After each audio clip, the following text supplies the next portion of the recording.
Which war did you serve? Vietnam. And which branch of the service were you in? United States Marine Corps. What was your highest rank? Corporal. Can you tell me briefly what general locations you served in? I spent my 13 months south of Da Nang.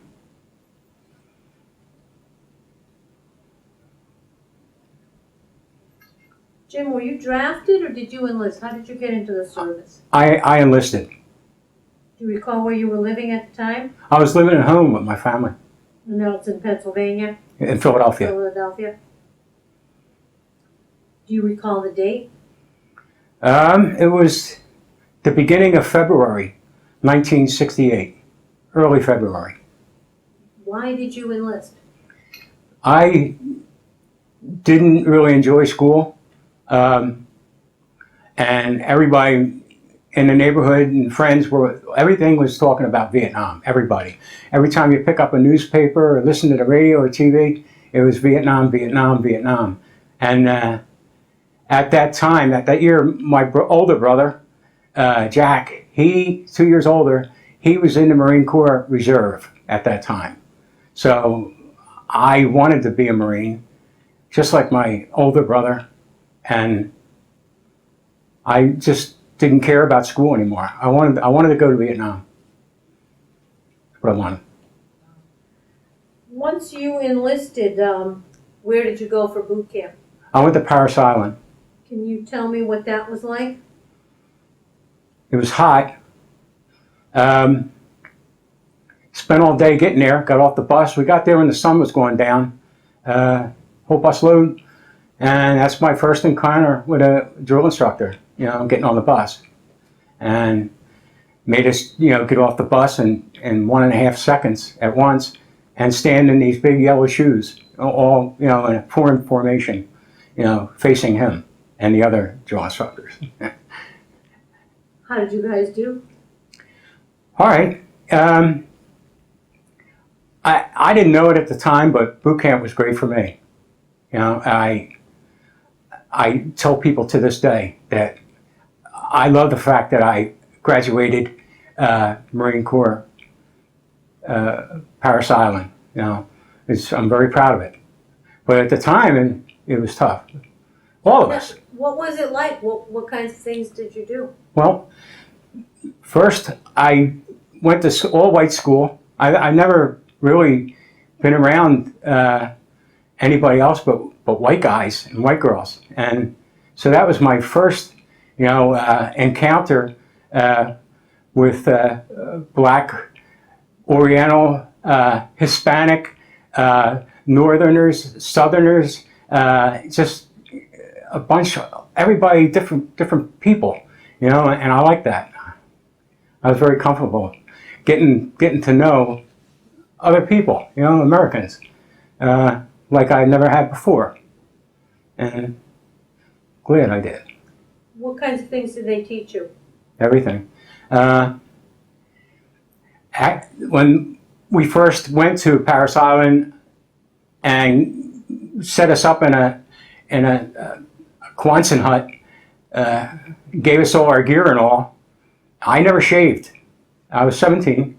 I had never shaved before, and that night the drill instructor took us into a bathroom, the head, and showed us all. And there, I looked down, and there must have been 10 toilets on one side and 10 toilets on the other side with no walls. So I thought to myself, well, I'm never going to go to the bathroom, because I'm not sitting in there, And that was good for me too. It made me it brought down all these things that, it was good for me, And then he said, go in there and shave. And I went in there, and it was one of the old razor. You put the razor in there and close it up. And I was watching the other guys, and they were putting shaving cream on. And I just went and put the shaving cream on, but I didn't put a razor in the blade. And I stood there, looking in the mirror, like everybody else, and they were all shaving. And I went like this with no razor in it and washed out and all. And And then we went out for a formation right after that inspection before we went to bed. And the drill instructor came down. And he was looking at me and looking at me, and he goes, "Did you shave? Did you shave?" And I said, "Yes, sir." You know. And he said, "Well, how come you have peach fuzz all over your face?" And I remember, like, you know, you know, and he caught me, you know, and So then, what did you say? well, what could I say? You know, I just said, well, I didn't do a good job, you know, like, and he made me go back in there. It's the first time I came out all bloody. Everybody laughed. So you learned how to shave at boot camp. Yeah, I did. Now you said you were 17, so did your parents have to sign for you to They enlist? did. They did. And my mom gave me a hard time because my father was a World War II Army staff sergeant in a tank battalion in North Africa. And so he was fine with me following my brother's footsteps, you know. But my mom, she lost a cousin at Pearl Harbor, and her brother got banged up in Italy. And a lot of her friends and neighbors never survived World War II. So she was, you know, she didn't want me to go. But my father and my brother ganged up on her, kind of, and she begrudgingly signed the papers. Yeah. After your graduation from Parris Island, where did you go? I went to North Carolina, Camp Lejeune. That's the standard, you know, for everybody. I was hoping to be picked infantry. I wanted infantry. It's what I wanted, you know. Some guys did, some guys didn't, you know. And so I went through, I guess, four weeks of jungle warfare at Camp Lejeune. You know, the old, you know, learn how to breathe gas, see what it's like, and hand signals, learning how to be in the heat in the jungle down there, heavy brush, things like that. Was this for your AIT, What's AIT?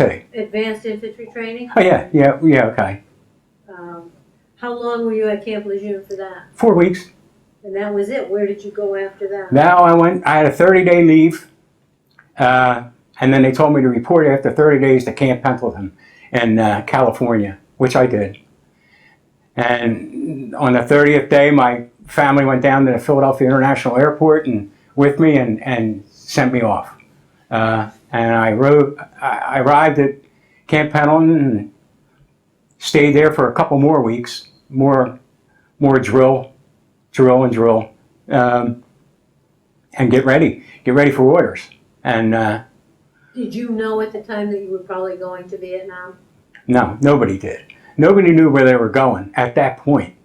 And then they came out. So I remember a sergeant coming out with a clipboard, and he went over to a bulletin post, and he put up the clipboard, the names, you know, all of us, and where we were going, where we were heading, you know, and I remember, you know, I had to stand back because, you know, guys were crowding the board to see where they were going. You know, some guys would laugh and jump up and down, and other guys would curse and be mad, you know, like, but I wanted my name to be 0311 Vietnam, and sure enough, by the time I got to the front, so I could see my name, there it was, 0311. You know, What 0311 stand for? that's infantry. It's a grunt, okay, and that's where I was going. So how long before you actually shipped out? Not long at all. It was like a train station. I mean, they were shipping us out just as fast as we could get in there. Did you go with a whole unit, or were you go individually? Yes, I did. No, it wasn't a whole unit. It was a mixed bag. You know, from there, we went to Okinawa, and on that flight to Okinawa, there was a lot of uniforms on that. You know, it was Army, Navy, all of us. You know, Air Force. I don't think I knew anybody on that plane, but it was crowded. You know, no seats, empty seats, and went to Okinawa and reported to where I was supposed to report, and stayed there. I'm guessing maybe 5 days, stayed in Okinawa. And that's when I got my orders, to go commercial flight to Vietnam. And went. Where did you land in Vietnam? Da Nang. I remember, like, there were stories going around that watch yourself when you're pulling into the airport, because the Vietnamese would shoot at the airplanes coming in. So I remember, like, we were coming in, the stewardess told us all to buckle up, and get ready for landing. And I remember, like, I was staring at the floor, hoping that a bullet wouldn't come through the floor, before we even got there, and I was nervous the whole time till the, tires hit the ground, and then I stopped worrying about the bullets, coming through the airplane. What was your first impression when you landed in Da Nang? Amazing. I remember I got off and the heat hit me, right away. But besides that, it was all the noise and the commotion. There was everybody running, driving, walking, moving. Jeeps flying by, planes flying overhead, helicopters hovering. It was one big cluster, of people. And I remember it was noisy and planes all over. And I remember a sergeant with a bullhorn and a clipboard yelling for the Marines to come over to him. And so the Marines, I ran over with the other guys and stood there, and he read names. I was waiting for my name, and then he did.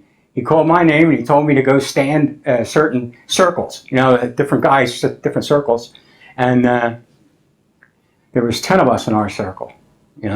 Just waiting. So then he would go over to another circle, and I don't know what he was saying to them, but he would point and direct them, and they would go and get on a truck that was waiting for them, and he would wave, and they would go, and then he'd go to the next circle, and he was coming to us, and so he finally got to us, and he was yelling. It was hard to hear him, but he was saying, you guys are going to the 2nd Battalion, 1st Marine Division, and that's the first time that I knew where I was going, who I was with. I had no idea until that bullhorn sergeant told me where I was going.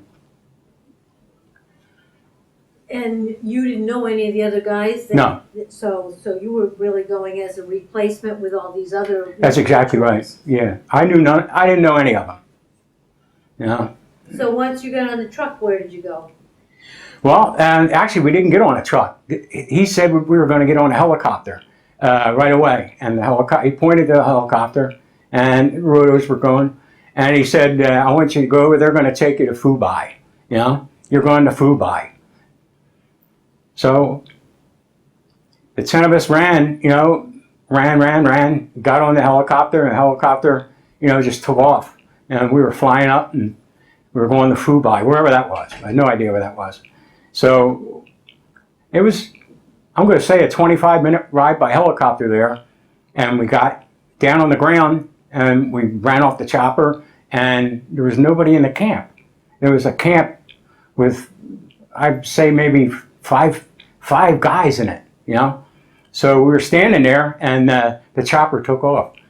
So we were told that we had just missed the battalion. They moved south. Right when they were moving south, we were moving up, to get to them. So they made us stay overnight at that camp. They put us on guard duty.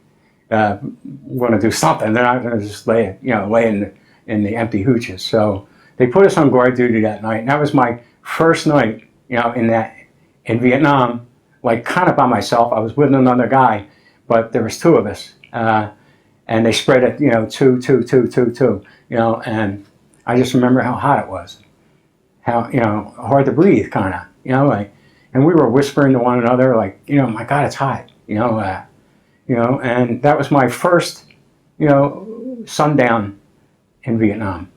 In Phu Bai. Wow, in an empty base. In an empty base, yeah. And they just told us to keep guard. And we never saw or heard anything that night. But the next day, they let us sleep for a few hours, and then they said they were taking us by helicopter back to Da Nang. So you went back to Da Nang? That's where 2-1 relocated. They went from Phu Bai to south of Da Nang. So they flew us to Da Nang, and then we got off and got on a truck, and the truck drove us to the 2-1 battalion area. Where was the new area? Right there at Da Nang? No, it was south. It was about, I'm going to say, 5 to 8 miles south of Da Nang, something like that. Past Marble Mountain. I know a lot of guys saw Marble Mountain. I saw Marble Mountain on the way to, I saw Marble Mountain a lot. Is that where you stayed then for the 13 That was my 13 months right there. Okay. Never left. All right, so now once you get to your new base, what were your duties and what unit did they put you with? Well, we were watching, driving to the base, we were looking at all the people. That was another scene, on the road. Just people walking, bicycling, older people carrying stuff, just everybody going north and south, just animals, chickens, everything, so I just sat, looked and listened, and then I could see the base up ahead, big mound of sand around it. You could barely see the tops of the hooches, and the closer we got, you could see the hooches, the tops of the hooches. So we pulled in there, the 10 of us got out, and then we were met there by another sergeant, and he told us to fall in, and we had roll call, and then he said that we were going to be put into companies, the 10 of us. So he said, let me show you around the base. So he took us for a quick 2-minute walk, just showing us where the latrines are, and there's the mess hall over there, and there's your companies, and you got Echo Company and Foxtrot and Golf and Hotel, like it was 2-1. That was our companies. And then he said to follow him, and he was going to direct us to our new home. So we went around, I don't know, whether it was 6 or 8 in line. And so he stopped and he said Jordan, which was me, and Devereaux, which is another guy, a black dude. I didn't know him. So he said, you two are going to be in Golf Company. So we went to Golf Company, and then they turned us over to that sergeant, and then the sergeant said, come with me, I'm going to take you to your new platoon, and each company had 3 platoons. So they took us both to Golf 2, the 2nd platoon, and introduced us to my new squad leader. And now, as of now, both Harrison and myself were put in the Golf 2nd platoon Bravo squad. And who was Harrison? He's the guy with me that came. I didn't know his name until then, So that was Harrison? That was, Harrison Devereaux was his name. Oh, Harrison was his first. Devereaux? Yes. Evereau? X on the end. Oh, okay. Who was your sergeant's name? Your new. Well, he wasn't a sergeant. My platoon, my squad leader was George, and I think I've been racking my brains, but I think it was George Prescott. And he said that Golf 2 Bravo just took a beating, and he needs guys. So the Golf got 2 guys. He got both, Harrison and myself. So I guess that's desperate they were, for guys. But anyhow, he said, where are you from? And I said, Philadelphia, Pennsylvania. And he said to Harrison, where are you from? And he said, Philadelphia, Pennsylvania. And we were looking at one another, and it's like, you got to be kidding me. And he's looking at me like, you got to be kidding me. And we were both from Philadelphia. It's amazing. So then our squad leader said, well, isn't that something? Like Philadelphia sent me 2 guys, and we still couldn't believe it, but later on we found out, we both are from Philadelphia. Yeah. Wow. Yeah, it's a small world. So now that was your new home, and did you stay with that unit for the entire 13 months? Yep. Retired Golf 2 Bravo. Yeah. Did Harrison stay with you the whole time? Most of the time. I'll explain later about him. But yeah, he was, we both left around the same time. But now, he said to me, my squad leader, that they needed a radio man. And he said my back was more suitable for a radio than Harrison. Harrison was kind of a thin guy, you know. And I said, I don't care. You know, I never saw, touched a radio before. So I had no idea what a radio, how to operate it or anything. And that's the first time that I went over and he showed me a radio. And your new job was the radio man? yeah, he told me I was going to carry the radio. So that's fine. You know, like, I didn't care. And he said Harrison was going to learn how to walk point. And at that time, I kind of knew what point was, but not like I do today. You know, but he was point and I was radio man. So what did you learn in a hurry about the radio? Everything. Radio. You know, I had to turn, I didn't even know how to turn it on or off. You know, you put it on your back, you know, it just told me how to click, and I had to learn the language, you know, Alpha, Bravo, Charlie, you know, all the way down to... You didn't know that before? No, I didn't. No. So I had to learn that, and I practiced that, and, you know, and then I had to do like 24 hours before I was going to go out with it. So I had a crash study on the radio. What kind of radio was it? I don't know. There's a name for it. I just saw it. I don't remember the name. It should, but I don't. Was that your job then for the rest of your time there as the radio operator? No, I graduated, but I'm just saying I carried that radio for a good 8 months. Really? Yeah. Yeah. And I often tell friends. Could you tell me, in the field, when you're out on a mission and you're carrying the radio, what's your job? You have to stay with yeah, I always walk behind the squad leader, you know. It's always the point man out first. He's the first guy out. And you got the cover man. He covers the point man. He's the number 2. And he also helps direct and point the point man, because the point man's busy up front.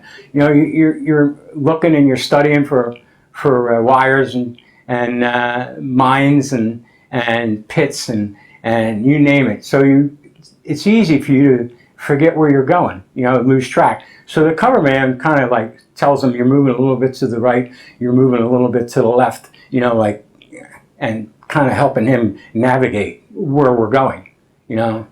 But I was always like number 5. I always walked behind this platoon leader, number 5. And my first night out, I put on the radio, and it was a daytime. It was a daytime patrol.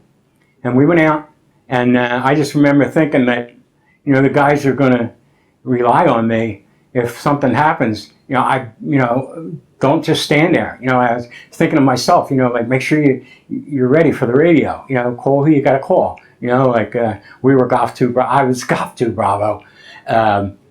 And any trouble or anything, we call Golf. Just Golf Company. This is Golf 2 Bravo. So on my first patrol, our point man at the time, he was a blonde-haired guy, and he wore an old French flak jacket. And he had a big feather in his helmet. I don't remember his name. It was my first day out. And all of a sudden, we heard a bang, real loud explosion up front. And we all hit the deck. And I saw the cloud of smoke, like just going ever so slowly, like a mushroom, just heading straight up in the sky in the wind.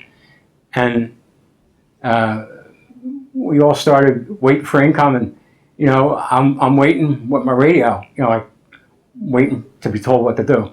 And we lost our point man that day, but we couldn't find him. We spread out all over. There was no blood. We found the boot after about 15 minutes walking around. We all spread out looking for that guy. You know, he just vaporized. We just couldn't find him. So we gave up. And my squad leader told me to call Goff and tell him that we lost our point man. You know, so I did, and they told us to make sure that we check, and we said we did, and they told us to continue on to our destination. That was your first mission? That was my first. What were you thinking at that point? Well, I didn't. I just realized this is Vietnam. You know, like, okay, you know, like, geez, you know, like, I kept walking around looking. Like, there's got to be something. There's got to be. There's got to be something. Where's his weapon? Where's his helmet? You know, where's that French flak jacket? You know, like, but there's nothing. I often think of it to this day, like zero, except a boot with nothing in it. And that was my first patrol. Number one. Now, when you went out on patrol, how big a unit would you go out with? There was sometimes 7 to 10. There was very rarely more than 10. A squad is supposed to have 12. We never saw. I don't think I ever saw 12 the whole time I was there. Any squad, you know. So the average was about 8 or 9. I'm going to guess, if I had to guess, depending, you know. Did you stay with that same squad your entire time? Yep. Kept my same rack, my bunk. It was the whole time. I never lost So it. you must have become pretty close with that group of men. I did. And the worst was my third patrol. It was a nighttime ambush, and I didn't know what that was. So we went out, you know, I guess about 45 minutes, maybe an hour before sundown, and we went to a designated spot, knowing where we're going, you know,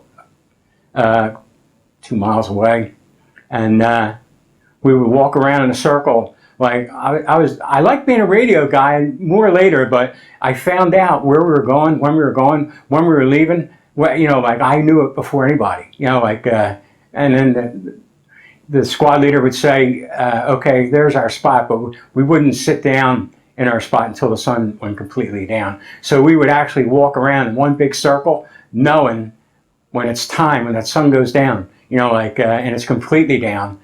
We'll go to that one spot, dig in, and that's where we're staying for the whole night. And that's what we did. So, and the radio was heavy, you know, like going through the rice paddies and all that, you know, like I tried to keep the radio dry because some of the paddies, depending on the rain, were up to your chest, you know, and a lot of times down at your ankles. So some of the rice paddies were very deep, and I tried to keep the radio up as far as I can and walk on my toes, you know, to keep that dry, radio dry. And we settled in, set out our Claymore mines, which help us, you know, as an aid, and just sat and wait for activity, you know, waiting for somebody to come. And that's what we did. And the bugs just bit me that night, and I think I was sweating because the radio was heavy, and the bugs just seemed to eat the heck out of me and under my helmet. And I used the bug spray. I used a whole bottle that night. You know, they were annoying me. You can't say anything. Can't swat it. Can't do nothing but sit there and let them attack you. You know, and that's what they did. You know, I swore I'd never get used to it, and you know, I got used to them eating me. You know, but it didn't. You know, I don't think you ever get used to. You know, but it's just I used to go to sleep after after so many patrols and stuff. That you just go to sleep. It didn't keep you up after you got used to them. So describe to me what happened on that particular patrol. That ambush? Yep. This is the third time you're out. That's the third time I was out. And that was the worst night of my life. You know, I often say that. It was. My back hurt. I wasn't used to the radio. After a while, that radio became like a feather, but not that night. And it was just felt like I was carrying around a bag of bricks in my back, and the bugs were just eating me, and it was so hot and just waiting and nervous, you know, like pitch dark. And you know, the squad leader, I stayed with him a lot. You know, I stayed with him, and he told me, you know, like I'll wake you up in 2 hours, you know, and then 2 hours later you wake me up, you you know, so he would pair everybody in twos, everybody dig a little bit, put out the claymores, and you sit there and you wait. You're waiting for the enemy, you know, to come by, walk by. And I often say, and even though I went through a lot of stuff, that one night was hard for me, you know, like hard for me to take, but I did, you know. JJ, are you comfortable talking about it? Can you tell me what happened? At that ambush? Yeah. Nothing. I'm just saying, like, nobody ever showed up that night, you know.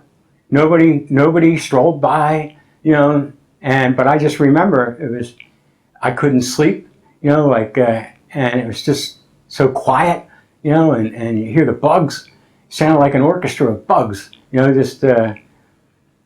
Well, and you think that was the worst night of your life? Yes, I do. Even though you saw action later, that was. Yeah. But you didn't think that was as bad? No. Why would you think that was the worst night? Just because you were so new in country? Yeah, I was so new. I didn't know. I was scared, and I was sweating, and I was sore on my back, and I was worried about something happens, and if the radio doesn't work, if it's wet or something, you know, it's my fault. So I was like ready, willing, and able to get on that radio. But nothing ever came that night. But I just remember it was a terrible, terrible night, you know. Now, I know that you did see action on some of your other missions, and I want you to tell me about those, but what was because that was your job, to go out on these missions. Yeah, that's all we did. What was the goal of your patrol? Because you weren't supposed to engage the enemy, correct? Oh yeah, engage the enemy. So your small squad of 7 to 10 men were out there and with the mission of finding the enemy? Yes. Not only that, it's search and destroy. That's what we were on. We were out there looking for any caches, you know, anything suspicious, you know. And I spent over 250 patrols and ambushes I was on. So over 250? Yeah. Were they mostly day, night, or both? Both.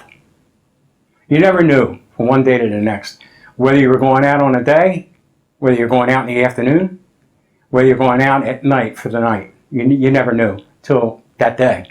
You know, then you would get orders from golf company saying, you know, Bravo, you guys are going out, you know, on a daytime. You're going to leave here at 0800, you know, and they would give you a map course, give it to the squad leader, and he would go in and figure out, you know, the direction in which we were going, and we would usually go to 3 different spots. We would go to checkpoint A, stop there, call in. I would call in saying we reached checkpoint A, and then they would tell you to proceed to checkpoint B, and I call in there and say we reached checkpoint B, everything's fine, and then go to checkpoint C, call in, tell them everything's fine, we reached checkpoint C, and then head back to the base.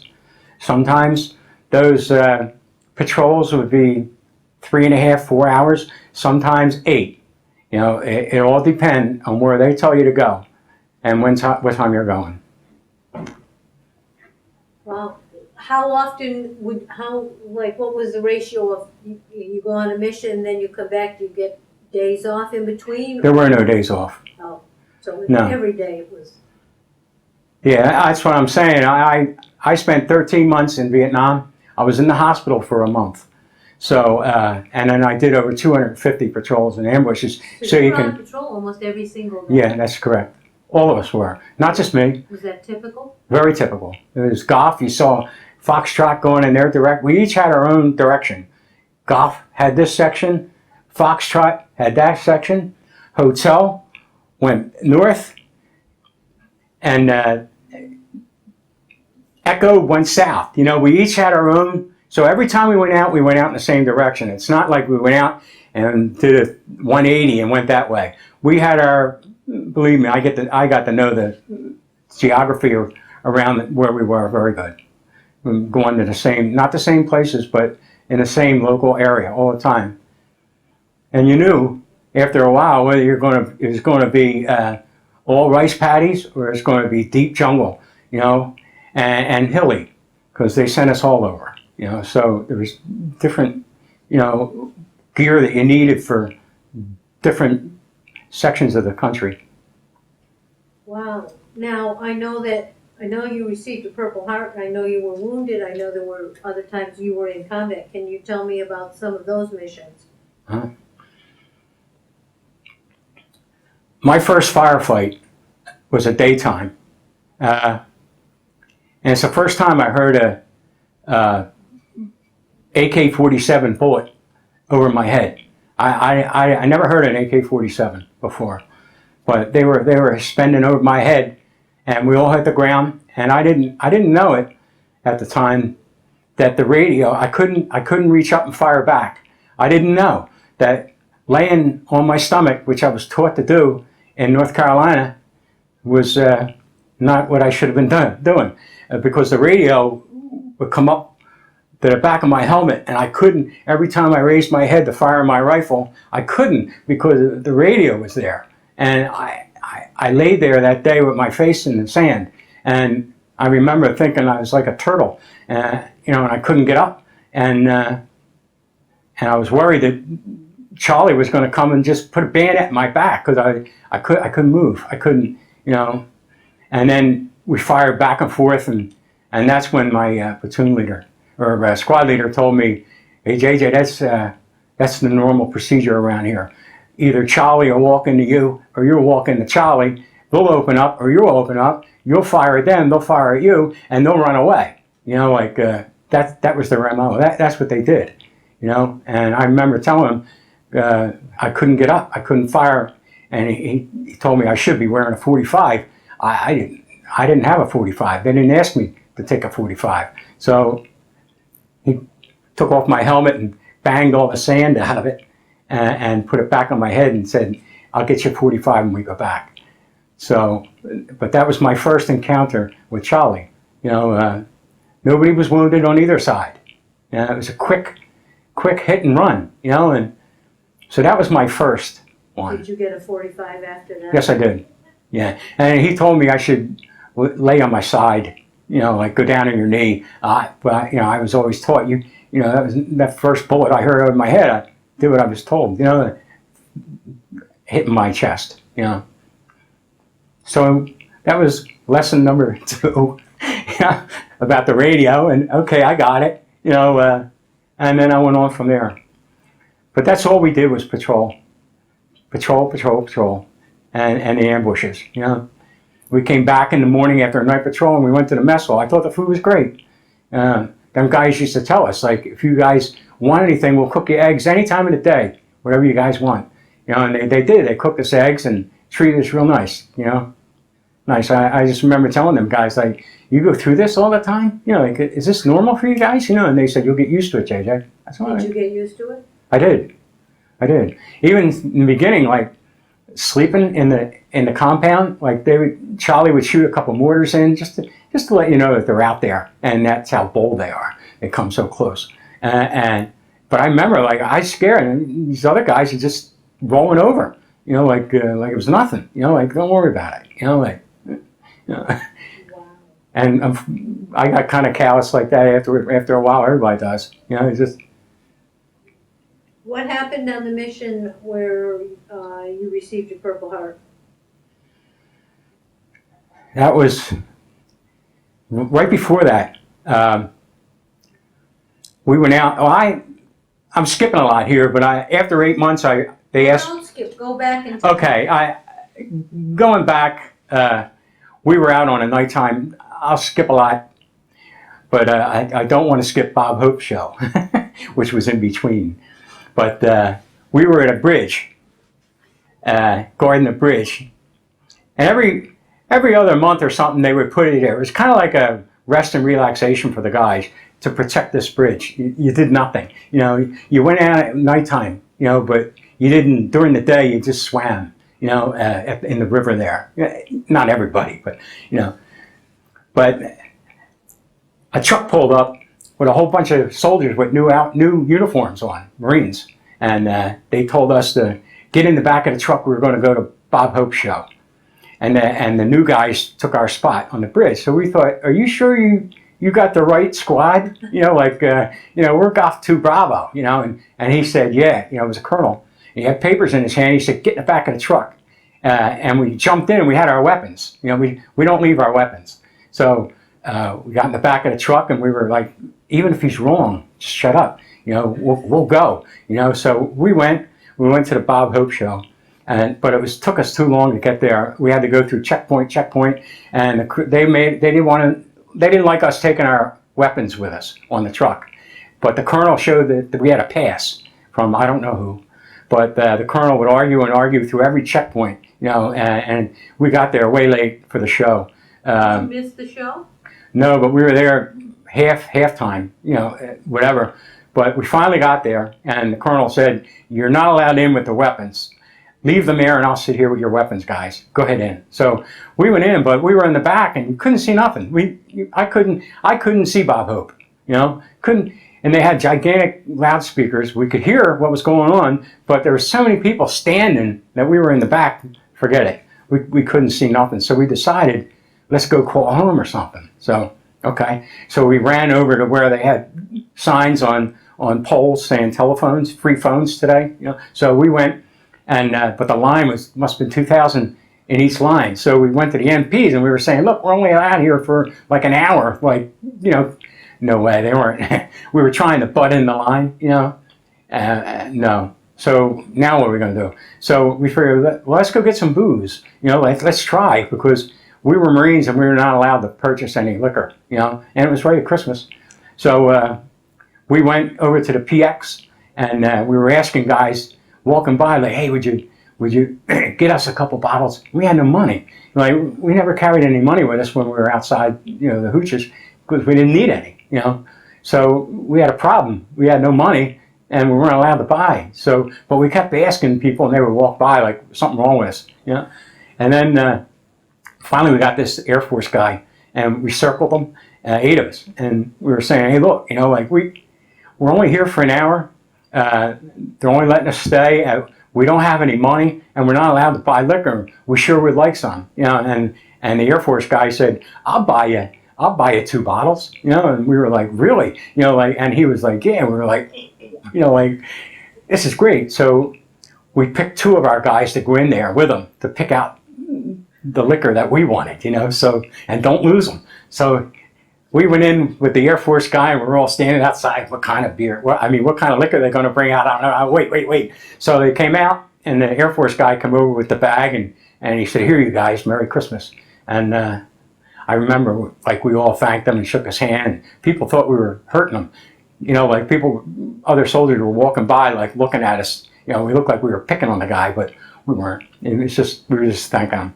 And then we went back to the truck, and the colonel said, did you love the show? And we said, oh, yeah, we loved the show. It was great. Bob Hope was wonderful.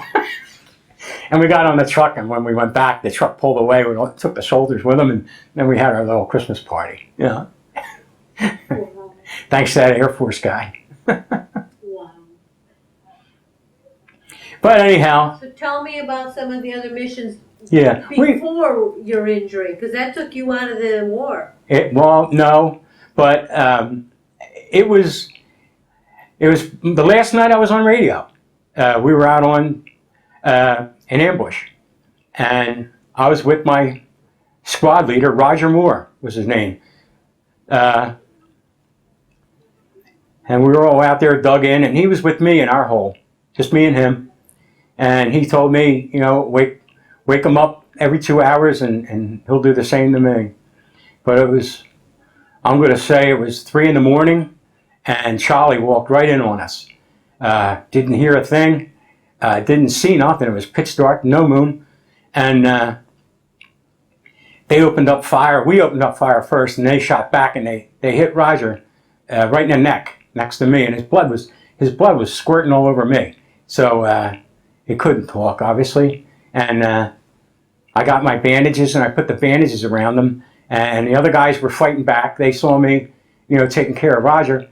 And then we had a problem. Charlie was gone. We nailed a couple of them running away. And what were we going to do? A medevac. It's pitch dark, you know. So, and I know from before, like the helicopter guys, they don't like to come out in the pitch dark. So anyhow, I called on the radio saying we needed medevac, and they said that they would see what they could do, but we were talking amongst ourselves saying, you know, it's slim hopes of getting a medevac at this hour. And they called back and said they found a helicopter pilot willing to come get it. So we thought that was awesome. So did the helicopter come in and land? Yeah. Well, he came and I got on the radio. I told him we heard him. You know, you can hear him. And I looked. You couldn't see. There was no lights. The helicopter. You know, usually you could see something, but I couldn't see anything. But I could hear him. You know, we could hear him. We say, "Here, shh, shh, shh, listen." And when we heard the helicopter coming, and then I called. He got on our frequency, and I called and I talked to. I love those helicopter chopper guys, and he said to me, "Hang in there. I'll come get him." You know, and we thanked him, and he told us to make sure that it was a level landing area for him to land, and that he would let us know when he's nearby. And he told me, he said, get in a circle and get your flashlights out. So I said, okay. So I told everybody. So we got in a circle. We made sure that there was no rocks or anything for, you know, in the area for the chopper to land for Roger. And then, sure enough, he was coming, and then he told me, wait until you hear me overhead, and turn on your flashlights. So I said, okay. So I told him, I said, you're getting near, and then he was right about overhead, and I told everybody, turn the flashlights on, straight up, you know. So we turned our flashlights on straight up, and the chopper came right down. And I saw one little tiny red light on the side of the door. That's all there was. And the chopper guy came down, and we loaded Roger on. It was less than 30 seconds that chopper came down, and we had Roger ready. You know, and we put him right on that chopper, and that chopper took right off. You know, and we were yelling thanks to the driver. You know, like and then he took off. I don't. Roger's name is not on the wall, so I know that he didn't die. I wish him well. I don't know where he's at in America, but I wish him well. You know. Anyhow, the next day when we got back to camp, the captain called me in, and he said, "Hey JJ, how would you feel being a squad leader?" And I said, "Well, I said, you know, I'm only 18 years old." I said, there's a lot of older guys out there, you know, like, and he looked at me and he said, "You're all Marines." And he shook my hand, and I came back to the Hoots saying, you know, guess who's the squad leader? And they were saying, who? And me, you know, but he was saying that I'm accustomed to squad leader duties and been doing, you know, up front for 8 months, and that he wanted me to. So that was. Well, how did that make you feel? 18 years old, you're only 18 months in Vietnam, and you're a squad leader. Yeah, and we went out on patrol one day. There was 8 of us, and we ran into a big squad of MVA soldiers, and it was a mortar with 2 women. There were 2 Vietnamese women that were using the mortar, and about 6 or 10 infantry people on the other side. So they had like a V shape, and the MVA was firing their weapons at us, and the 2 women, I could see their hair. Their hair was flying up and down every time that they loaded that mortar, and they were shooting those rounds off like crazy. I don't understand how they got them off that fast, but I could see their hair going up and down, and one went up and put the round in, and the other, and they would look up, and they were behind a tree stump, and they were hard to get. And we were shooting, but we were hard to get. And even a guy with an M79, a blooper grenade, he was ineffective for him because they positioned their mortar in such a position that they had all these trees around it, so you couldn't get a grenade through it, you know. But they were shooting right over those trees, right into us, and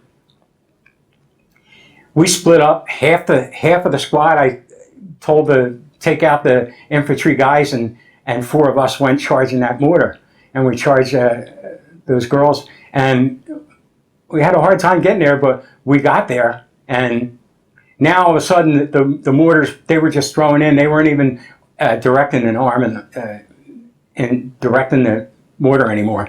We nailed them pretty good, but they just kept wounded and all, but they kept putting that mortar in there, and then we finally we walked right up to them, and they were trying to grab their grenades on their belts, and we took them out right there. And in the meantime, the other 4 guys were chasing the MVA, and they got a couple of them, but the end of the day, we carried back the mortar with the rounds and the rifles.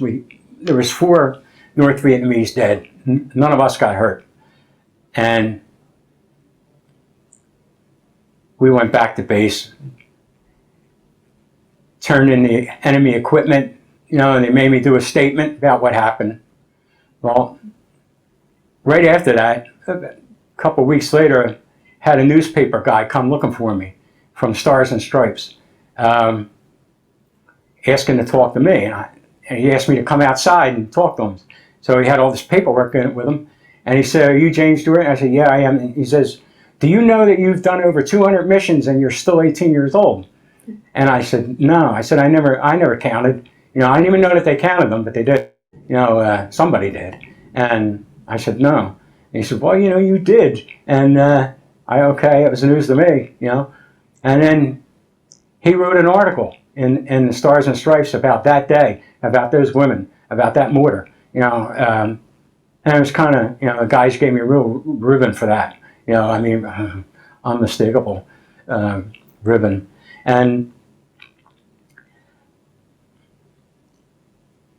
it was emotional for me, even the captain called me in. He says, ever since you've been in there on squad leaders, your casualty rate's been awful low, and I wrote a book, and in the book I wrote that it's the nicest, kindest thing somebody ever said to me in my life about that. How long did you serve as squad leader? Well, not that long, because we were out on ambush that one night, and we were crossing a road, and Rat Patrol was on the road. Rat Patrol was a Jeep. They patrol the roads at night with no lights, 4 guys with an M60 in the back of the Jeep. And our patrol took us right over that road. So point guy Harrison, he made it to the other side of the road. We heard the Jeep. We could hear a Jeep coming. We knew what it was. It was Rat Patrol, but nobody told us Rat Patrol was going to be there, and nobody told the Rat Patrol that we were crossing the road. So the Rat Patrol, we heard it drive up, and they did something with their muffler or something. It wasn't real loud, but he stopped, and we were all sitting there with our heads down behind stones, rock and stubs, anything you could find. And all of a sudden, the M60 guy in the back started opening fire. And there was bullets flying everywhere. There's tracers flying everywhere. And we started singing the Marine Corps anthem real loud, and we kept singing it and louder and louder. And I remember that, I never sang the Marine Corps. Every time I hear it now, it's nothing like that night that we were singing, And finally they stopped shooting the M60 and they could hear us singing, And that's when, they started yelling, who is that? Who are you guys, And we came out yelling at them, and they were yelling at us, and we were pointing fingers. They were pointing fingers, I was scared that night. I was worried, our own guys shooting at us, they went their way, we went ours, And I went in to the captain the next day saying, how could that be? How can anybody know to send the Rat Patrol down there at the same time we're crossing, but it didn't, sorry, so Nobody was hurt on either side? No, we didn't fire back. No, no. So that was But we went out, and it was nighttime. It was getting dark, and all of a sudden we saw White Willie Peter shots from the gun. You could hear artillery in the back. You knew when they were coming in, when they're coming out. But these were going out, and they landed in front of us, right where we were supposed to be going. And I remember thinking there's going to be more. Like they always send the white phosphorus ones out first. It's like a target type thing. I don't know. I think it's protocol. And then they were firing for effect right in front of us, and they were marching the rounds right towards us. So everybody was saying, like, what are we going to do? So you can't run, with booby traps and mines all over. So I told them, start digging in, and the rounds were coming. And I knew I had to do something. So I did something unorthodox. I told them guys to get around me, circle me, and I got my compass and map out, and it was dark. And I told them, get ready to put your flashlights on. So that I said, now. And then, I got my compass out, and I figured out where we were exactly. And those guys held their flashlights down on the map for me.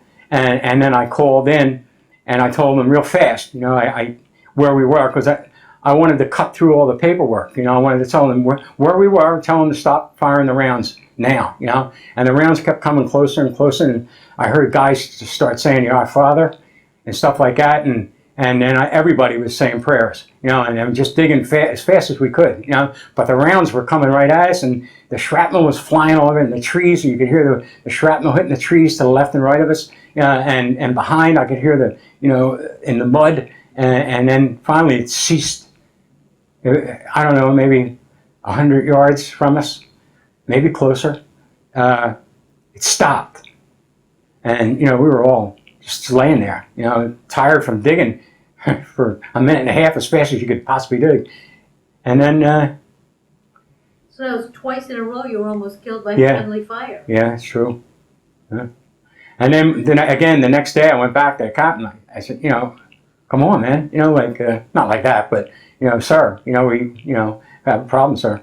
And that day it was funny, like all day long on my mattress, like I could find packs of Marlboro, because I smoke Marlboro, and cans of spaghetti and spaghetti and meatballs that they knew I loved. Like the guys would drop that stuff on my bunk, because of what happened. It's pretty neat. Wow. What other memorable missions do you have? A lot. A lot. We were on one of the most fearful, I think, in my heart was we were on a place called No Name Island. And it was a small island, and they told us to go, the platoon, our whole platoon went there. And they told us that a platoon from Foxtrot just got beat up real bad there, and for us to go and take their spot. So we went, and the holes were already dug, and we went in, made sure that they were clean, and we got in. Well, we stayed there for a few days. We ran out of water. So the lieutenant called Golf and told them we need a water run. So Golf Company said, okay, we're going to send a helicopter out, blah, blah, same normal. And they did. And we could see the chopper come. It was a beautiful sunny day. And the chopper was coming in and, knew where we were. And underneath the belly of the chopper was like a fishnet full of 8 big 5-gallon cans of water, and all of a sudden it started to come in and land, and Charlie started opening up big time. They were right there in the tree line waiting for the chopper, and the chopper came in and they were shooting and shooting and shooting at that helicopter, and you could see the bullets flying and sparking them all over, and the next thing you know, I don't know whether the helicopter guy cut the net or bullets hit the net, but the net fell and all the water cans fell down into the water. That was around the island. And the helicopter guy, I heard him yelling. I was listening A couple of us were listening on the radio, him approaching, and he said, "I'm getting the hell out of here." So, and I don't blame him. He took off, and they were still firing him. Well, we were firing at them, but they wouldn't let up, and we wouldn't let up. The longer it took, the more bullets we were flying at them. But those water cans were out there. So the lieutenant said, "Pick 4 of us to go out there." And he said, "Get out there, get those cans of water." And he sent this guy named Flaky Jake, one of the guys, with his shotgun. And he said, "Go out there and protect these guys." So he went first. He went right towards that water. It's hard to see because of the elephant grass, but we knew where the water was, floating in the water about. So we followed Flaky, and he went out with his shotgun, the 4 of us, and we got there, and we were afraid. I was afraid. I didn't have a weapon. I was afraid that Charlie was going to shoot us, and we grabbed the water. Each of us grabbed 2 cans, and we ran back to the island. And I remember, those guys were shooting at the tree line, over our heads, and I remember running back. I was scared, with the 2 cans of water, nothing else, running, and the bugs flying everywhere, and just dragging that water through the water. It was heavier to carry if it was out of the water, so you had to keep the water in the water to drag it faster, and I just remember we made it back to the island, and those guys came out and helped us because we were out of gas by then, and just Flaky coming out of the water with his shotgun saying, his Bernadette baby took care of us, so I was fearful of that night too. A lot of missions. Yeah, well. A lot of operations too. Well, figure if you went on over 250. Yeah. Yeah, by the end of my career, I had a little birthday party. My birthday was June 25th. And I turned 19. So what year was that? 69. And I've been in country, I guess at that point, for 10 months. And them guys sang a little birthday for me. We didn't have any gifts, but just, we all sang birthdays when it was our birthdays. We were brothers. I don't think anybody can be as close as we were. Just, relying on somebody in front of you and in back of you all the time, 24/7. Just knowing, you're okay back there. Knowing that you're okay right there. It's a big feeling, but it's them. We shared everything together. That's probably one of your most memorable birthdays. Yeah. Yeah, them guys singing. Not loud. You weren't allowed to be loud, boisterous. Yeah. Yes, it was nice. JJ, were there any casualties in your unit? Yeah. Do you recall? I often think before I came here to talk to you today, Yeah. How many medevacs did I call in? I'm thinking about me, myself, and I. How many did I do? And I know I did over 20. Over 20 medevacs. That's just me.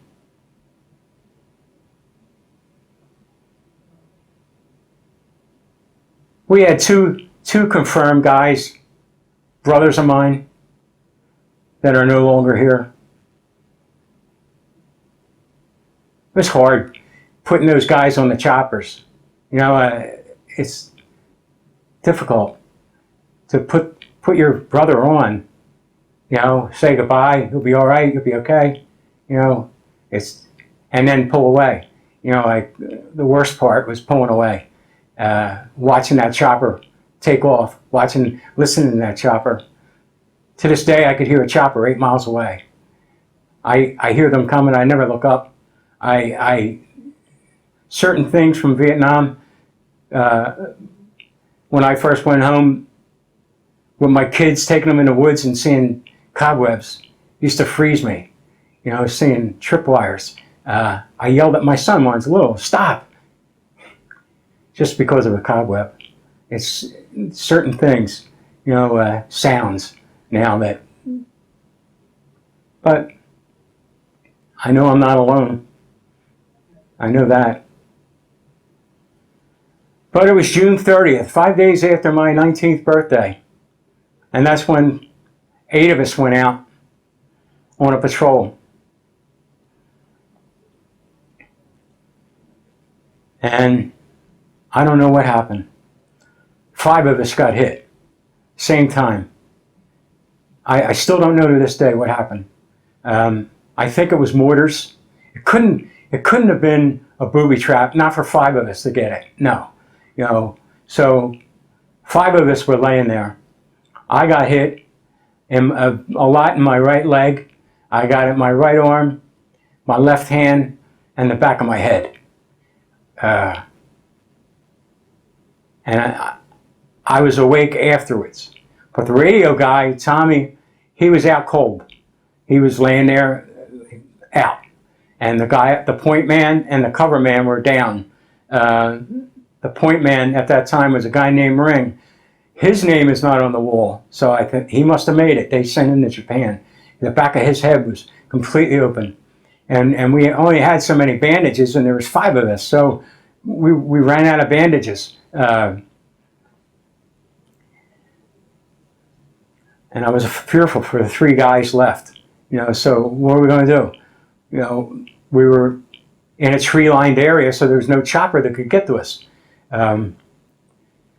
So there was only one way out, and they had to carry us out to an opening. They had to, So I got the radio. Tommy was still out, and I told them guys I know how to operate a radio, so I'll call in for a medevac.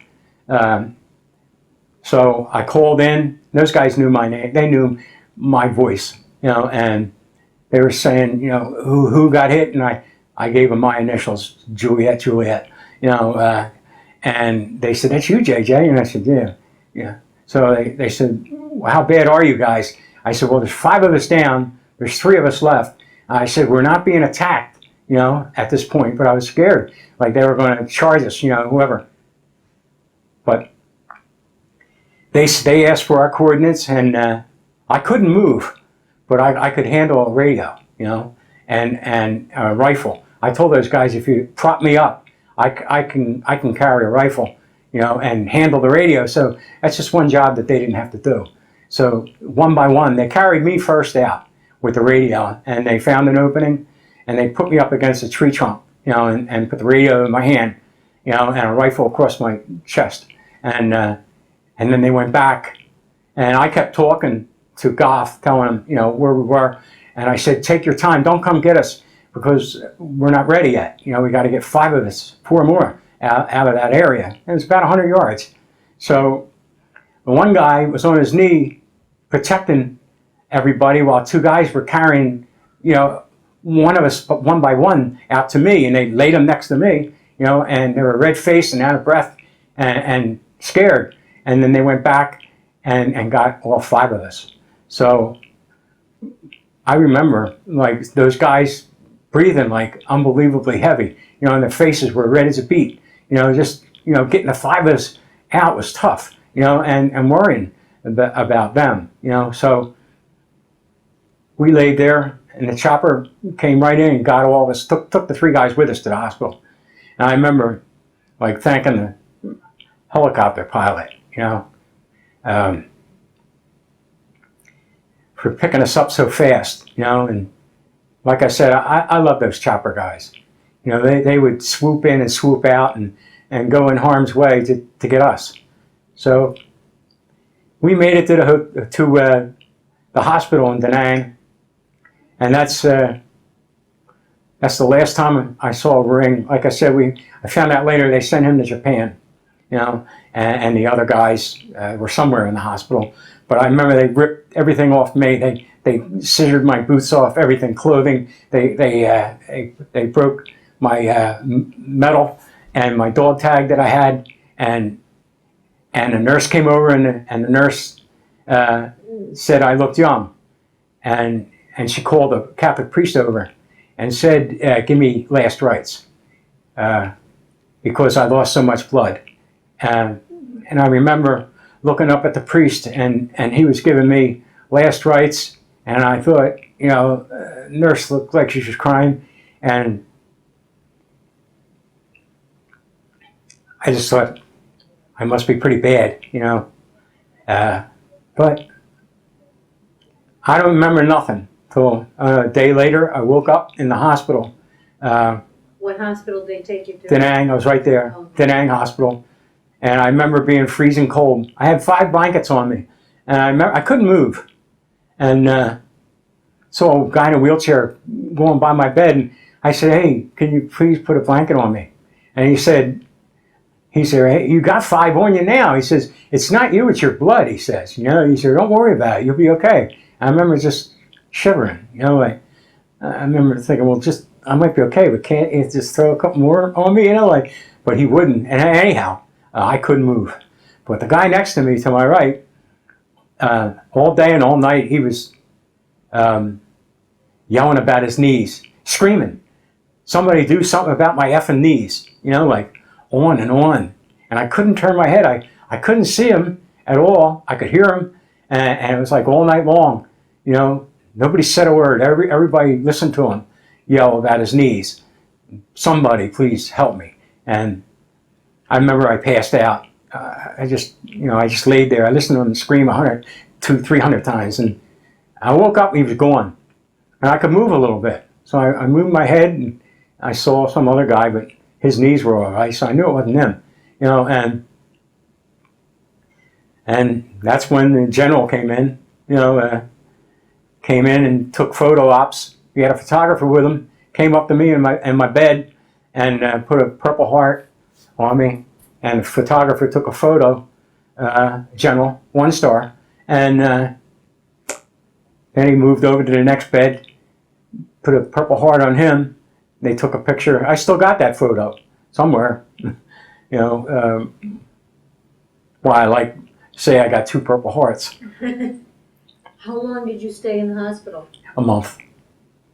It Yeah. was all at Da Nang? Da Nang. Yeah, I couldn't walk.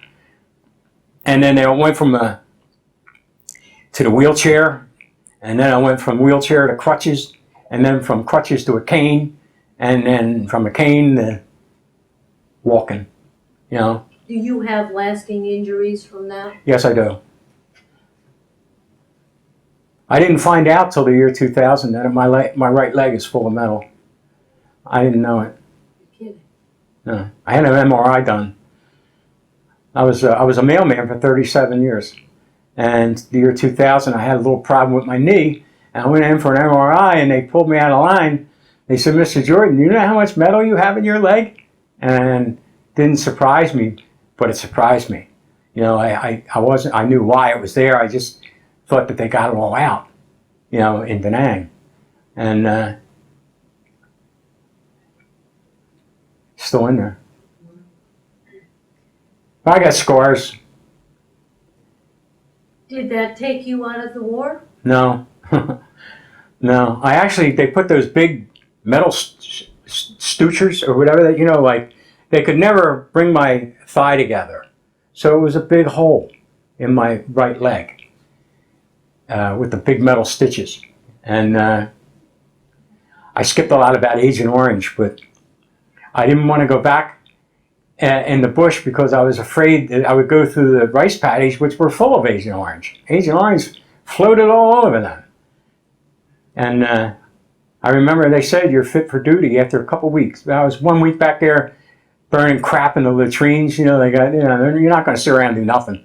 And then they said you're ready, and I went in and I saw the corpsman. I said, "But Doc," I said, "that stuff. I don't want that stuff in my leg." You know, the Agent Orange.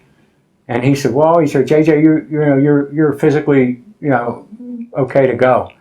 And I remember like signing something saying I don't like going in because of my leg. You know, I don't care about going out in the bush. Just didn't want that stuff floating in my leg. And so I went back to Golf 2 Bravo, you know, and showed those guys my new boots, my new pants, my new belt, my new shirt. You know, I was walking up and down like a model, you know, showing all my new stuff, telling them how good the ice cream was, you know. And I knew I wasn't going to be squad leader again because I only had like a month and a half to go till I went home. So there was a new squad leader, nice guy, and they welcomed me back. Again, those guys, even to this day, we'll always be class of our own. A family, a band of brothers. There's World War II guys, the Confederate guys. So were we.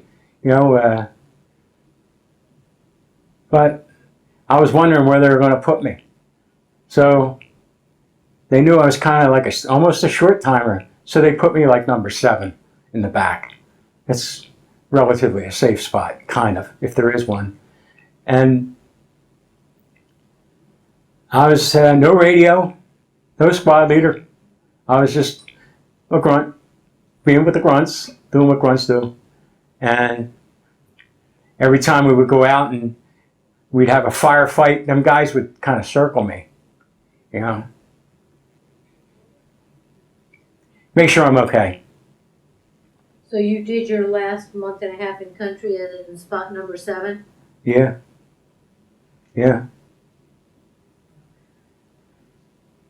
I know that you were awarded other medals. What other medals did you receive? Well, my Purple Heart is numero uno to me. And I got the Navy Commendation Medal for that day with the mortars. The squad of MVA that we went toe-to-toe with, and they ran and we stayed, we held our own. And those guys, I don't know who, somebody, they put me up for that, and that's a treasure to me,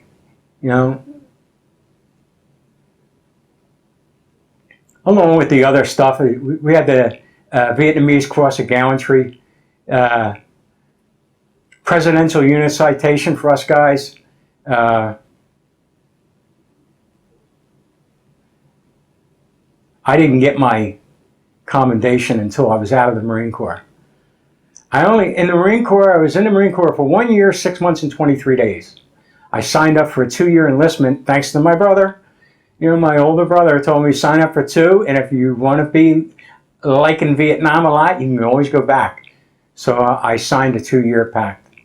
And that was after 1 year, 6 months, and 23 days, was September 22nd, 1969. The Marine Corps told me to go home. Thank you very much. You did a good job. So they let me out early. And JJ, I'm going to change gears a little bit and ask you some questions about the daily life. When you were in Vietnam, how did you stay in touch with your family? Letters. Were you a good letter writer? Yeah. My mom wrote me every day. She wrote me every day. Did you save any of those letters? I got a whole box full of them. I figured you want to look at them. I do. Well, we'll talk about that. I got a big shoebox full, of. In fact, right now I have reel-to-reel tapes that my brother used to send. He used to send us music. And at nighttime, we used to go borrow somebody's reel-to-reel machine because we didn't have one. And he would tell us we could have it for an hour. And I would bring it back to the hooch, and we would hook it up, and I'd play my brother's music. He would play the popular music of the 60s, and the guys loved it. And then when I was done with that tape, I used to talk to him and my mom, my dad, my brothers, and mail it back. And right now I have 4 of them, and they're being transferred to CD. I don't know what's on them, but the guy doing it said there's a lot on there, JJ. So I don't know right now what's on there. Well, when you get those, we'll add that to your collection. Really? Okay. All right. Cool. What was the food like? And when you were in that base that time, did you have a regular dining hall? It was a mess hall. Most of our meals were eaten out on the field. Sea rations. I liked them. The guy, and all the service guys out there, I love it. The guy who loved the ham and egg, and he didn't smoke, he was like the king, because he had cigarettes that he didn't want, and he had the food that nobody wanted. So he used to trade and barter and really make out, because you would give him his ham and eggs, which he loved, and he would give up, things, he would give you his cigarettes, and he knew it, So it's just funny, like the food was good. I often say the mess hall food was excellent. I know I might go there now and say I'm not eating this slop, but back then it was good. It was hot and it was cold and it was fresh, and I got no complaints there. It's funny when you're talking about the mail call. Like I said, my mom, she wrote me every day. And like when I was out on operation for 7, 8 days, we would come back and they'd have the guy go get an empty half barrel of diesel fuel and stand on it and start yelling out names, for pick up your mail, And I remember like days like that, he would call my name just from my mom 7 times, from my mom, 7 of them, And then sometimes he would stand there and he would yell a name, and the guy just got medevaced and he didn't know it. And he would stand there yelling the guy's name over and over, and then somebody would walk up and whisper to him like, he's not here, and then he would, okay, and then everybody would kind of hang their head a little bit for a second and get back up to, listening for their mail. Then after he was done, and everybody found their little patch of sand or wherever, sat down, and some guys got packages and shared with everybody. Mail call was great. I got no beef there. And I often say if there was anything bad about the Marine Corps, they did have a problem when it came to letting us know what happened to those guys taking off on those choppers. They never let us know. Like if there was one thing that I could wiggle my finger at the Marine Corps about, it would be that they never let us know what happened to our brothers. Outside of some guy saying, hey, I saw somebody at the hospital, and I got a letter from somebody who said that he made it home, so, but I got no beef at all about Marine Corps, anything. They treated us like guys, and they never bothered us. They treated us the way we wanted. Did you always have enough supplies, ammunition, anything? Oh, we had plenty of that. Plenty. We never needed or wanted for anything like that. Everybody carried over the amount of what they were supposed to carry. Same thing with water. Water, 2, 3 canteens full. And some guys drank more than that. Some guys are different. That's what I'm saying about the Agent Orange. We had empty canteens. And we were out there, and you had to dip down into the water and go way down deep and try and get away from the film on top of and then throw the quinine in there and wait an hour and a half and then pop it open. But I mean, you had to drink something. How did you handle and cope with the stress and the pressure of the job? It was a pretty stressful thing being out in the field that long. It is, but it's just we did it together. We knew it. We cared about each other, and we knew it was up to us, to get out there and come back together, and we did. We didn't bitch or moan, we did complain about going out, and we liked the Vietnamese people. We did, and yet sometimes near the end of my career, we would come out on patrol and you hear them yelling that we're coming. You could hear it. They were yelling. I don't know what they were saying, but you could hear them saying, here they come, here comes a squad, and they're heading this way. But you'd never know who said it. By the time you get to a village or something, they'd all be doing what they normally do, acting like you're not even there. You're a ghost. So you can't, you don't know who yelled that out, and we didn't like that. And we used to wonder, why we were trying to protect people who were ratting on us. We used to tell that to people. It went on deaf ears. Just. Did you do anything special for good luck? I wore my mom's medal. Which medal? It was a Father, Son, and Holy Ghost medal. I always had that. I still have it. I'm afraid to wear it because I'm afraid to lose it. I thought I lost it in the hospital, but it found its way to me with my dog tags. When they cut it off, I thought I'd never see it again, I don't know, a couple of weeks later, I had a little bag with my name on it from the hospital, and I got my medal. You know,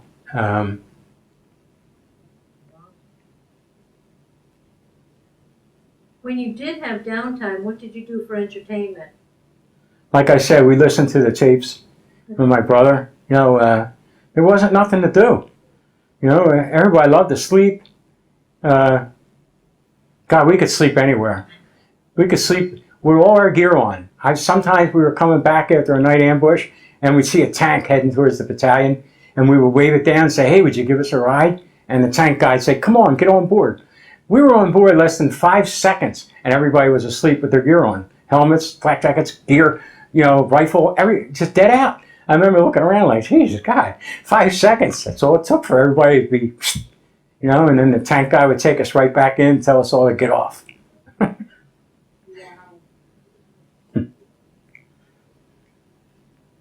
JJ, what is your opinion of the officers and of your fellow Marines? Well, don't know much about the officers. They never went out with us. We had, in my book, I wrote about this one, it's funny, this one lieutenant. He showed up with us one day, and our captain said, "This lieutenant's going to go with your squad today." Okay, I was on the radio. So we went out, and there was something funny about this guy. He had a brand new uniform on with a French Tommy gun that was completely like chrome and red and polished, and it was, nobody had a French Tommy gun. So he went out with us we were out for about an hour, and he told my squad leader that he saw movement in a bush over there. So my squad leader looked at Flaky Jake, the cover guy, and he said, "Is there anybody there?" "There's nobody there." So the lieutenant said, "I saw movement, you know." So he said, "Call back and get an okay to, you know, open fire on that tree line." So I called back, Goff, this is Goff 2 Bravo. You know, we observed movement and, you know, a tree line up ahead, and request that we can open fire on them. So they said, okay, and we were all like, there's nothing there. But anyhow, the lieutenant started shooting his French Tommy gun, but the funny thing was, every single bullet was a tracer. So he's standing there, and I was watching him. I was on my knee looking at him, and he had his legs spread, and he stood there, and he was just really getting off shooting that Tommy gun into that tree line. And then he would pull out a clip and bang in another clip, and he would go on. And we like quit firing because we knew we were wasting our ammo. So we were all looking at one another like, you know, what is it with this guy? You know, so. But we were mad because now he let Charlie know where we were. You know, like, so now we were the hunted. You know, we didn't like that at all. You know, like complete waste of, just so he could fire his shiny little French Tommy gun. And that was terrible that day. And it took us 3-4 hours to get back, worried, you know, like they know where we were. They could be following, they could be setting up in front of us, you know, and he didn't even realize that. You know, like, so officers didn't, I didn't spend much time on it. We didn't have officers go with it. On the operations, they were with us. Not on the patrols and ambushes. They no. What's your opinion of your fellow Marines? Love them. Still do. Did you stay in touch with any of the guys from your unit? I did. Well, when I first got home, and I was out of the Marine Corps, and they brought me up to the armory to give me my citation, I wrote those guys saying, you know, like, you know, I got a citation and all. But then I started communicating with them guys, but then they started telling me about so-and-so getting banged up, and he was hella medevac, and I didn't want to hear no more. You know, like, stop. You know, I rather have memories of that day when I left, them standing on the bridge, all yelling and giving me the moon and all that stuff when I left Vietnam. You know, like, you know, I wanted to remember them as I did, and so I kind of stopped writing to them guys. I didn't want to hear no more bad news about. So I met a couple afterwards.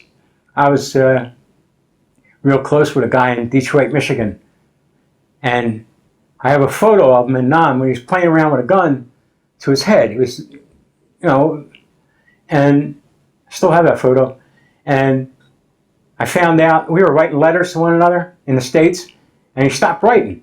And I went trying to find him, and I found out that he was thrown in jail for drugs and did time, and never told me. But when he got out of jail, he got into a car accident that was not his fault, and he had drugs under the front seat of his car, and he knew he was going to go back to jail, and he shot himself when the cops were showing up. The cops were pulling up. I had an eyewitness tell me that, because I went digging for him.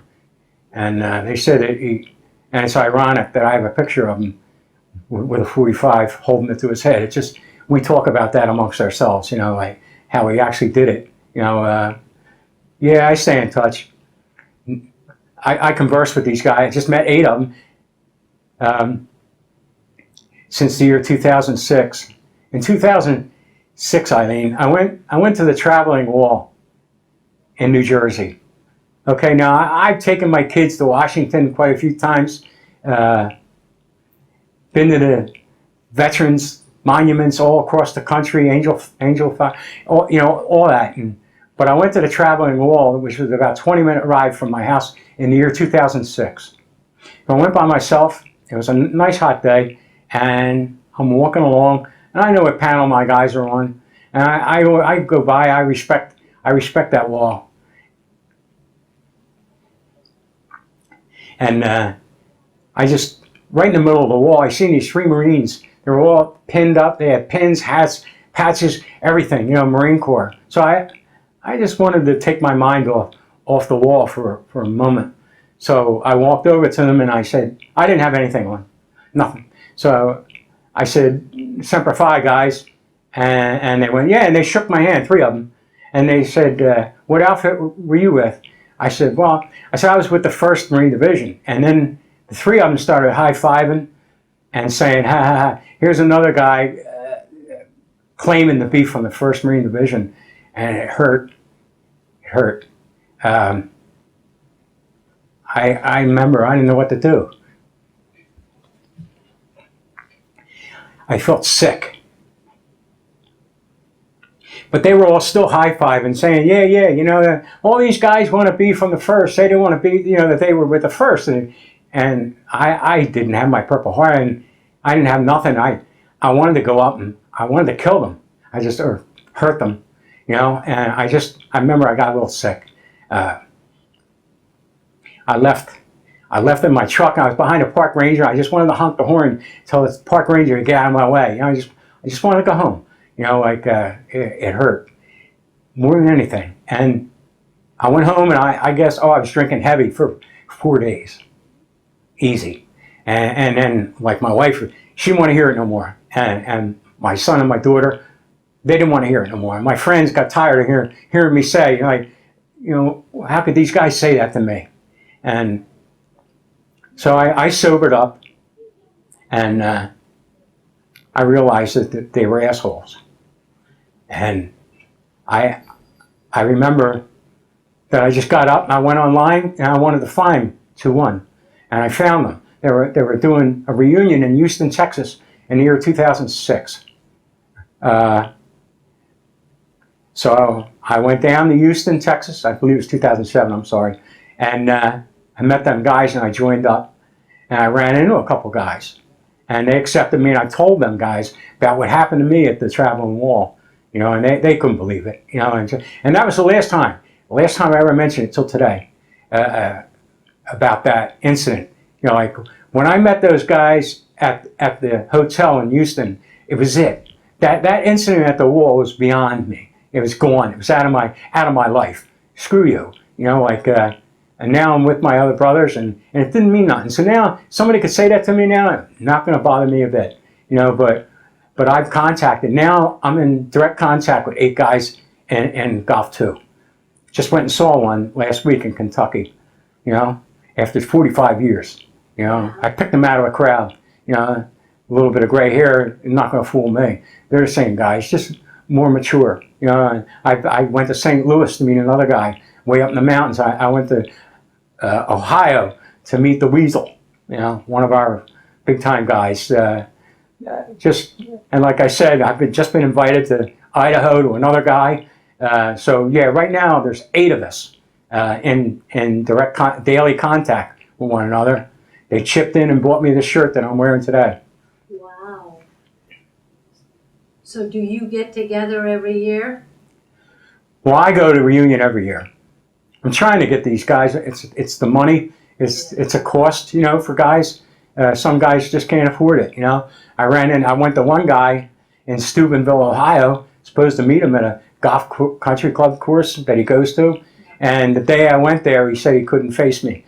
That he didn't want to go back. He spent so much time burying up his thoughts of Vietnam that he was afraid of me unshoveling or something. I respect him for that. I wish I could have met him. I bought a package with photos and all, and I give all the guys towels. Everybody had their own little towel, if you look at all the photos, you'll see they're very, very popular. And when everybody's birthday comes around, if I didn't mail you one, I'm mailing you one, a green towel from me, they know what it is. Nobody else knows, but when you look at that green towel, they know that. And a can opener, I send them a P38, the can opener, and they love that. It's just my trademark. Wow, nice. So tell me now about the end of your service. You got out early, Yeah. And you were discharged from where? California. When I left Vietnam, I went to Okinawa. I stayed just a couple days. It's just the staging area to come back. They can't fly everybody back the same day. So I was there for four days, I think. And then they sent me to Treasure Island, I believe, outside of San Francisco. And they made us all make sure that we could sleep at night without going crazy. We had to prove that we could sleep, without waking up and screaming, running outside, wanting to hurt somebody or scream, So I guess I passed the test. And then they sent me home. And I never told anybody when I was coming home. We planned that. In Vietnam, I used to tell them guys that when I go home, I said I'm going to fly to Philadelphia International. I'm going to get in a cab. I'm going to get off the cab at the end of my street. And I'm going to walk up to my house in the middle of the block and stand there and give the guy $20, the cab driver. So I landed in Philadelphia International. Nobody knew I was coming. They knew I was in the States, but they didn't know I was coming home. I took the red eye. It was about 5 o'clock in the morning, Philadelphia, and I took the cab, and cab driver, I remember him saying to me, like, where you been? You've been overseas or anything? And I said, yeah, I said, just getting home from Nam. So anyhow, he took me there. I gave him a $20 tip, just as promised them guys. And then I got my satchel bag, and I threw it over my duffel bag. I threw it on my shoulder. I walked up, and one of my neighbors was going to work. And he came over and he said, Jimmy, he says, welcome home. That's the first time I heard that word, welcome home. And then I walked up the street, and there was a big sign on my parents' lawn saying, welcome home from Vietnam, Jim Jordan, And I stood there looking at it, and they weren't awake yet. So I just stood there, just thanking God that I'm looking at my home. And then I went in. My uncle was just getting a cup of coffee ready, and then all hell broke loose. My brothers came running down. My father, the lights were all going on. They were using the phone, yelling at the neighbors that, Jimmy's home, and people were coming in the front door, and my brothers, everybody's, slapping me on the back, and but my mom wasn't there.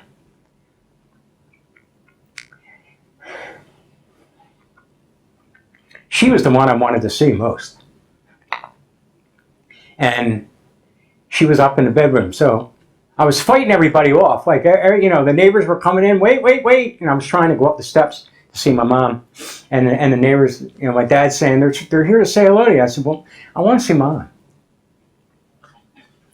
So I went up the steps, and she was kneeling there praying.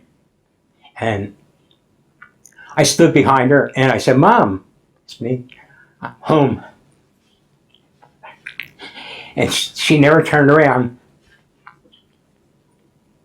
I'm sorry. It's okay.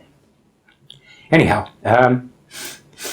I went over and I put my hands on her shoulder, and she was praying, and she stood up. She never looked at me. She turned around and put her head in my chest, and then looked up at me and cried, and then turned around, kneeled back down, and started praying. So my father came to the door and he goes, that's what moms do. Leave her alone. She'll be okay. You know, it's okay. You know, like, and I remember I just, you know, was so glad to see her. Then I went downstairs, and I don't know, about an hour later she came down. You know, it was, I kept looking for her, you know, through the people, waiting to see her. You know, like, people were talking to me, 100 people were talking to me at once, but all I wanted to do was. What did you do in those next few days and few weeks after you got back? Relax, take it easy. I wasn't married or nothing. I had a girlfriend. We're married today. Oh. It's funny, they say, you know, a lot of Vietnam vets, you know, are crazy, loony, drug pill popping, you know, and all the 8 guys I found, my brothers, they've all been married 40-some years with big families and long, steady careers. You know, and it sounds pretty good to me, you know. Now, did you go back to school at all on the GI Bill, or No, did I you go didn't. right to the post office? Basically right to the post office. And that's where you spent the next how many years? 36 and a half. I loved my job. I was a mailman. I loved it. Loved being with the public. I loved being outside.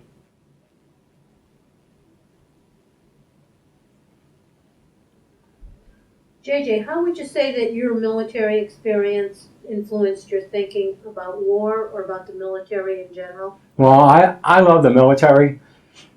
And I realized, well, that war, everybody agrees, you know, it was like a no-win situation. But the thing about it is we all, at least the guys I know, all went wanting to do something for America to stop communism. That's why I went. That's why I enlisted. You know, I really thought I was doing something good. You know, like, and so do we all. You know, and we all showed up, all 4 corners of the states, every race, every creed, you know, every color, big, fat, didn't matter. You know, we're all there.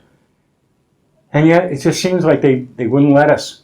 You know, like, I heard the Afghanistan guys saying that they're cowards. They won't face us face to face. You know, they're setting off the devices and all that from a mile away. It's true about Charlie. You know, Charlie wouldn't face us.